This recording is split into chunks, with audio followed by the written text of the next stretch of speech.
Oh, ba't ganyan ang itsura mo? Okay ka lang ba, anak? Konti lang ang kinita ko, Chang, kasi inareglo ko yung customer ko na na-disgrasya ko.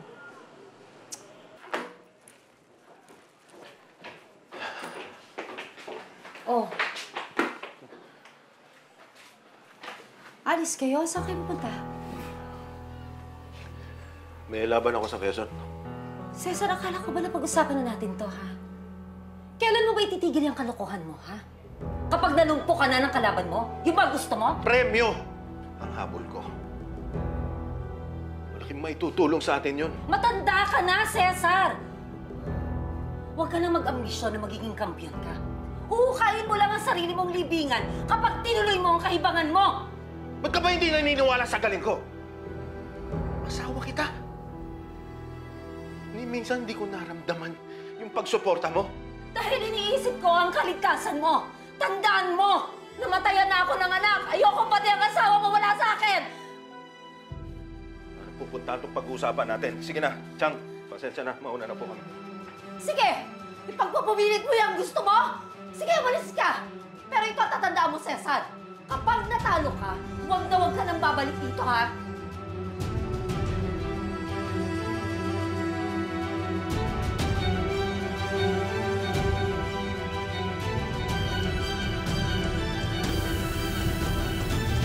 Tunayan ko sa'yo na kaya kong magtagumpay. Efrem! Efrem, halika rito! Halika rito! Sasama po kay tatay! Hindi! Hindi ka sasama sa kanya! Halika dito! Halika Jo- rito! Hindi! Hindi ka sasama! Hindi ka sasama! Hindi ka nasasaktan mo! Johnny!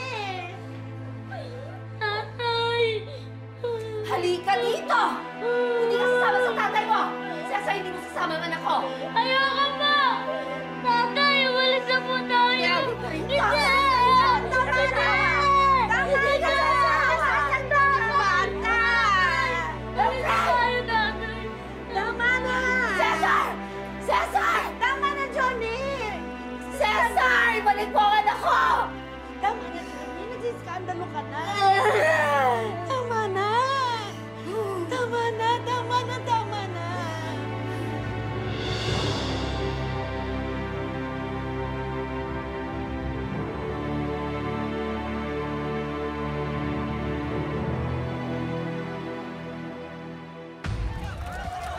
Tay! Kaya mo yan! Kaya mo yan, tay! Kaya mo yan! Tay! Huwag ka susuko! Kaya mo yan! Kaya mo yan, tay!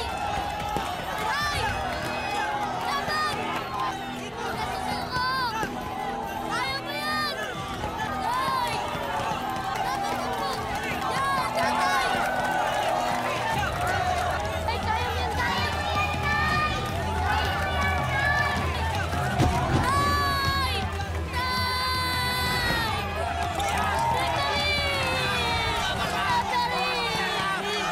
Ito yung lalaban! Manong! Tigilan niyo na po! Manong!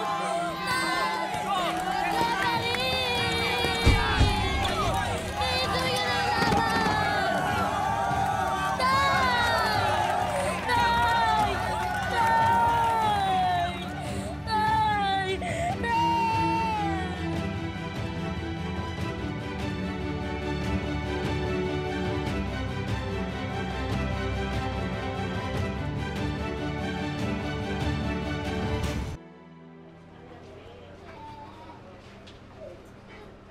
Ating gabi na, Johnny. Ba't hindi ka pa matulog?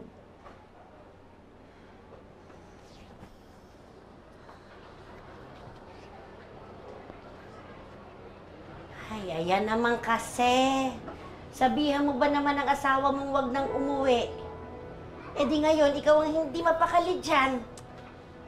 Chang, hindi kaya napahamak na si Cesar sa laban niya, kaya hindi pa sila umuwi ng anak ko. Malamang natalo yun. Kaya walang mukhang maipakita sa'yo. Tsaka nadala lang naman ako sa emosyon ko, kaya nabitawan ko yung mga salitang yun na nasabi ko kanina kay Cesar. Pero syempre, importante pa rin sa akin yung kaligtasan ng asawa ko. Sila ng anak ko. Diyos ko, sana naman walang masamang mangyayari sa kanila. Walang mangyayari doon.